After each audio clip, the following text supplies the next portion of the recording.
За өмнөх хичээлээр бид нэр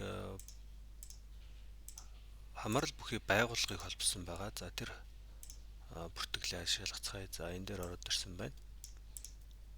За одоо барьцаа хөрөнгө гэдэг дээр барьцаа хөрөнгийн эзэмшигчийн бүртгэл гэдэг хэсгийг Excel-ээр нийлүүлж үзцгээе. За ингийн тулд Excel рүүгээ ороод барьцаа эзэмшигч байгууллага гэдэг хэсгийг сонгоод за барьцаа хөрөнгийн гэрээний дугаар гэдгээ барьцаа хөрөнгийн жагсаалт дотроос хараад копидо тавьчихна. За нэрээ бичээд Монгол байгууллага учраас 0 гээд регистрийн дугаарыг бичээд улсын бүртгэлийн дугаар бичээд нэмэх үйлдэлээ сонгоод за хамгийн сүүлд бид нэр холбогдох байгууллагууд гэдгээ бүртгэсэн учраас энийгээ нэмэх биш засах болгоод хадгална. За ингээд мэдээгээ нийлүүлж үзье.